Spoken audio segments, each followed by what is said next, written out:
the cameras flashed, the crowd froze. Yeah. And just like that, Hollywood had a new obsession.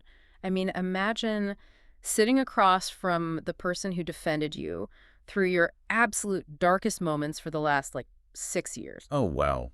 It's intense. The cameras are rolling, the silence in the room is totally suffocating, and you look this supposed best friend directly in the eye and say, I couldn't fathom that I'd be sitting here pissed that you're effing my ex. It is a sentence that just completely alters the gravity in the room. Seriously. I mean, there's literally no coming back from a moment like that. It's so visceral because it strips away all the, reality TV artifice and exposes a very real, very human wound. Welcome to Starscope Report. Join Jordan and Jamie as they uncover Hollywood drama, music industry shakeups, and viral influencer scandals. From red carpet surprises to social media controversies, we dive deep into the stories behind the fame. Today, our mission for this deep dive is to unpack the reality TV explosion that has the internet completely divided. Yeah, the Summer House Season 10 reunion drama. Exactly. We're going to piece together the timeline of a thoroughly shattered friendship, analyze this incredibly messy intersection of reality fame and real-world romance, and figure out why this specific love triangle is dominating the cultural conversation. And to do that, we are pulling from a really fascinating stack of sources. We've got entertainment news articles from TMZ and Us Weekly. We're analyzing the explosive Bravo reunion trailer itself, and we've gathered direct quotes from the podcasts of the cast members who actually lived through this. So if you're listening to this and wondering how things got so nuclear, we really have to rewind. We do. Before we can understand the fallout, we have to go back to the origins of the bad blood. We're going back to the summer of 2023. Right, Season 8 of the show. Yeah. That was the summer Wes Wilson stepped into the house. He was totally new to television, and practically from day one, there is this undeniable spark between him and Ciara Miller. But what is crucial to note about that spark is how Ciara managed it. Because according to the sources, she was incredibly cautious. Oh, absolutely. In a reality TV environment that literally runs on impulsive hookups, she actively laid down boundaries. She explicitly refused to sleep with him that entire summer. Which is wild for that show. Right.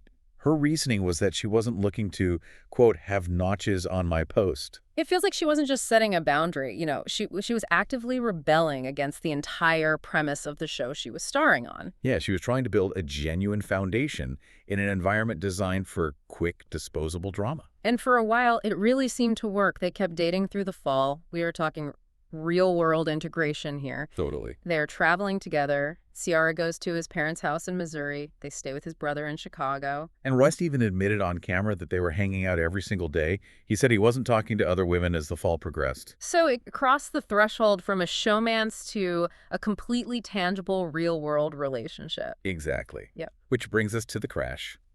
December 2023. Ooh, yeah. The dinner. Right. They go out to dinner, and West suddenly breaks things off. He completely pulls the plug, leaving Ciara in tears. But the reason he gives is what makes this so fascinating. He really is. He claims he can't commit for, quote, show-related reasons. Unbelievable. He says he doesn't want to just be known as Ciara's puppet, and he openly admits he is overwhelmed by his new reality TV fame and the influx of female fans in his DMs. It's just the ultimate reality TV cop-out. It's very much like a modern-day way of saying, it's not you, it's my newfound micro-fame. Yeah, exactly. But I have to ask you, does reality TV intrinsically doom relationships? Because it seems like maintaining a character suddenly becomes more important than being a good partner. Well, it's a textbook case of what happens when a normal person is suddenly injected into an established reality ecosystem. Yeah. The psychology of the newbie is super fascinating. How so? When you go from relative anonymity to suddenly having tens of thousands of people validating you, analyzing you, and sliding into your messages, it completely short-circuits your priority matrix. So the external validation basically overrides the internal connection he built with Ciara. Precisely. West was suffering from a massive case of audience capture. He actually admitted during the Season 8 reunion that he was hyper-aware of how the fans would react to him. Wow. Yeah, in his mind, committing to Ciara meant losing his status as the single, desirable new guy. The intoxicating gaze of the audience basically became significantly more important to him than the actual human being sitting across the dinner table. And that's not even the wildest part, because if it ended there, it's just a bad breakup. Yeah. But wait till you hear what came next, because it completely changes everything. It really does. The focus completely shifts from the disappointment of an ex-boyfriend to the absolute devastation of a betrayed sisterhood. Right. Let's lay out the timeline of this massive shift because the pacing is just jarring.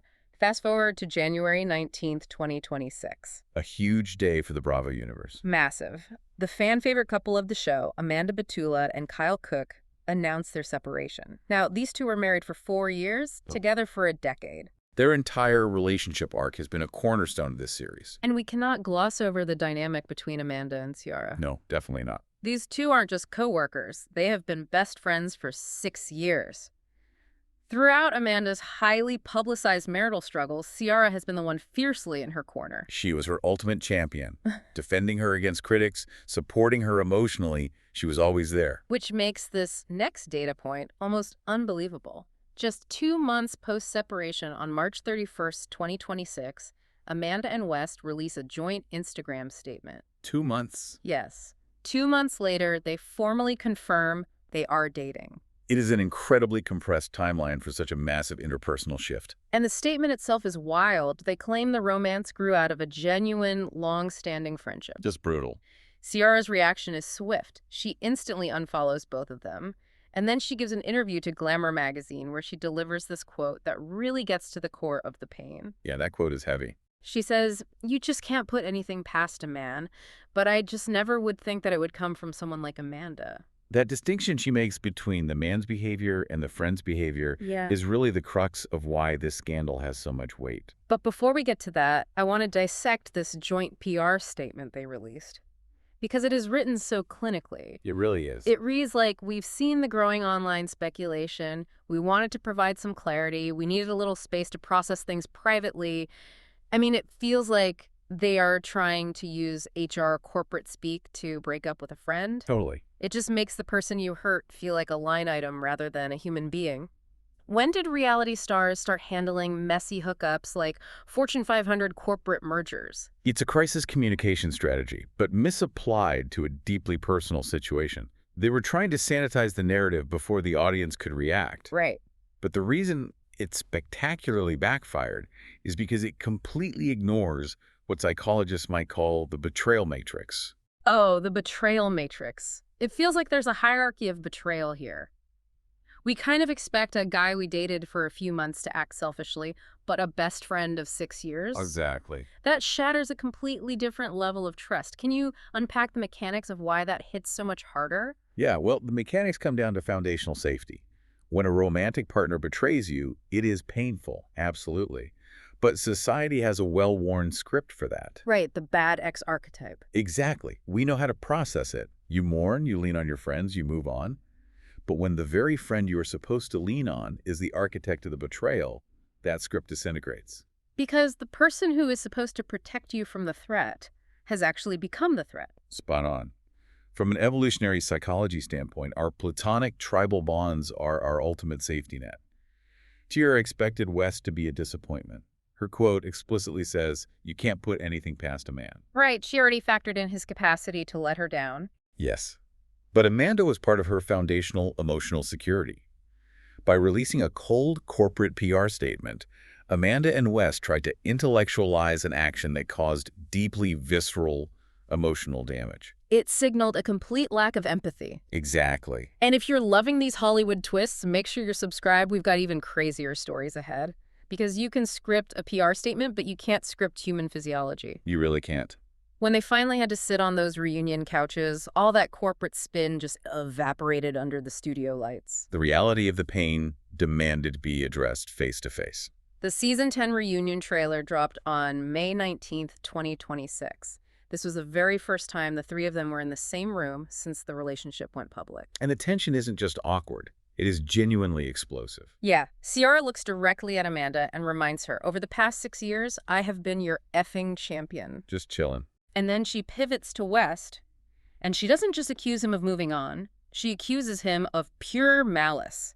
She claims he is dating Amanda, specifically to spite her and to embarrass her, just to get his last little word in. Which is a really heavy accusation. She's suggesting the relationship isn't born out of love, but out of a desire for West to win the breakup. To humiliate her on a public stage? Right. And the physical reaction to this confrontation is pure chaos.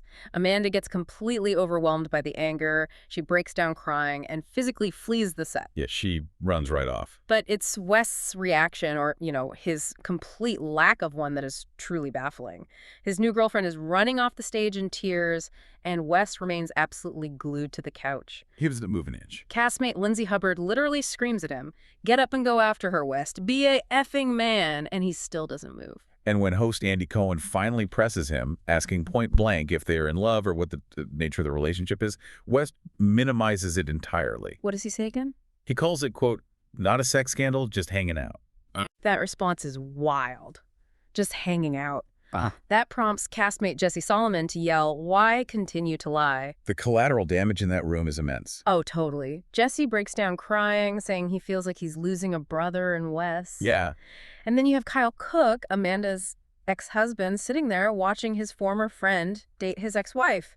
He says he feels concerned and betrayed, summarizing the whole disaster as just so effing weird. It is a masterclass in how one person's avoidance can send an entire room into emotional overdrive. I really want to focus on West remaining glued to the couch. To me, it looks like a deer in the headlights that actually wants to be hit, or like a kid who covers his eyes and thinks that because he can't see the monster can't see him. That's a great analogy. Is West simply paralyzed by guilt in that moment, or is this a calculated strategic apathy designed to make everyone else look crazy? Well, it's likely a severe fight-or-flight response, specifically the freeze instinct, mixed with extreme conflict avoidance. Okay, that makes sense. When someone is hit with overwhelming negative feedback from every single direction, the psychological default for some people is to aggressively shrink the magnitude of the situation. So by saying it's just hanging out, he's lowering the stakes. Exactly. He is desperately trying to lower the stakes so he doesn't have to process the crushing guilt of what he's actually done. But that strategy backfires so completely.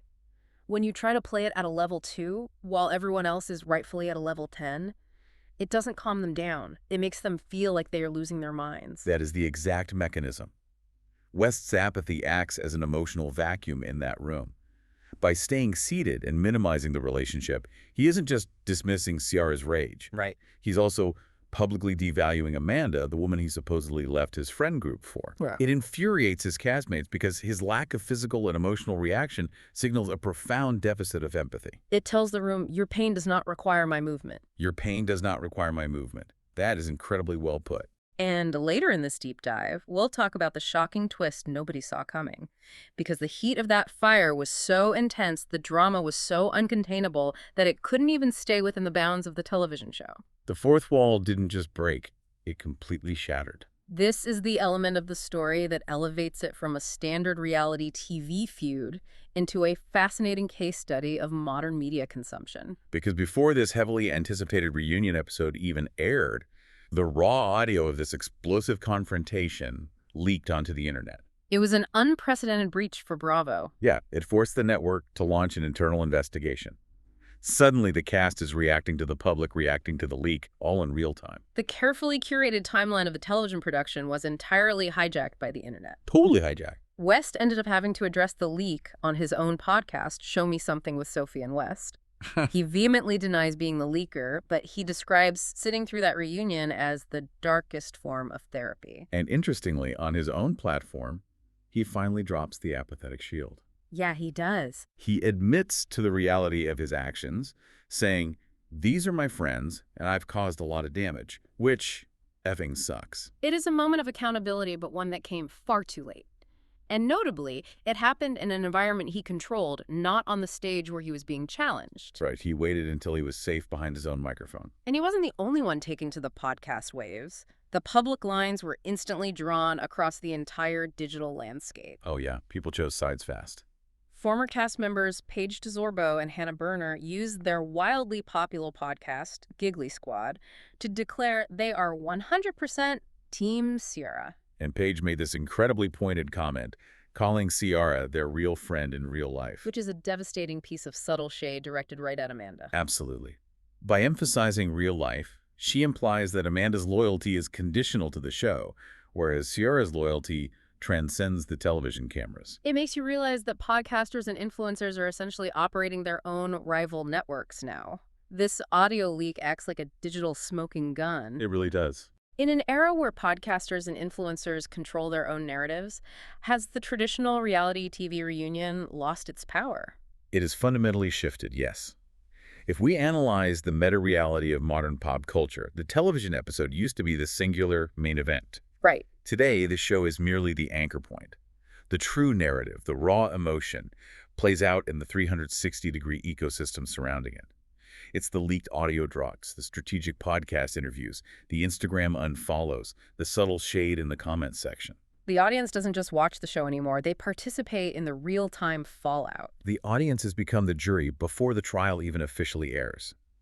By the time the heavily edited, network-approved reunion actually plays on television, the public has already consumed the raw data. They've chosen their alliances. Exactly, and rendered a final verdict. The actual TV show begins to feel like a stylized recap of events we've already lived through online. You can't just turn off the television and walk away. The drama follows you to your podcast feed and your timeline. It's inescapable. Stay tuned and hit that subscribe button so you don't miss what's coming next, because this dynamic is only getting more intense across Hollywood. But stripping away all the Bravo cameras, the leaked audio files, and the corporate PR statements, what does this actually mean for you, the listener? Why should you invest your time in caring about a messy love triangle between a group of people in the Hamptons? Because underneath the reality TV sheen, this is a deeply relatable, painfully human story about the fragility of trust. I want you to think about your own life and your own social circles for a second. Where are your non-negotiable boundaries when it comes to your friends and your exes? Have you ever had a friend cross a line that you assumed was universally understood? This story resonates so powerfully because it taps into a universal fear, the painful realization that you never truly know what people are capable of, even the people who have stood fiercely in your corner for years. It asks us to examine how quickly loyalty can evaporate under the right pressure. Amanda and Ciara had 6 years of deep history. And West and Ciara had real-world integration, traveling to meet each other's families. And yet, all of those bonds were dismantled and reconfigured in the span of a few short months. It brings us back to that idea of the blast radius of our actions and how long the fallout actually lasts when we prioritize our own desires over the people who trust us. Which leaves me with one final provocative thought for you to chew on today. Let's hear it. We've spent this time analyzing West chasing microfame, Amanda issuing PR statements, and the cast playing to the audience. But let's flip the mirror onto ourselves. Okay. If the reality TV cameras weren't rolling, if there were no fans to impress in the DMs, no brand deals to secure, and no podcast to record, would Amanda and West have ever actually crossed that line? Oh, that's a great question. Does our constant demand as an audience for escalating drama, for messier reunions and bigger shocks, actually manufacture the very betrayals we love to sit back and watch? Are we the ones quietly demanding that they light the fuse? That is the ultimate question of the observer effect. By simply watching, we alter the behavior of the people we are observing. It is definitely something to keep in mind the next time you find yourself entirely consumed by someone else's digital fallout. Absolutely. You've been listening to Starscope Report, where Jordan and Jamie uncover the stories shaping Hollywood, music, and pop culture. Thanks for tuning in, and don't forget to subscribe for more stories that keep the stars shining.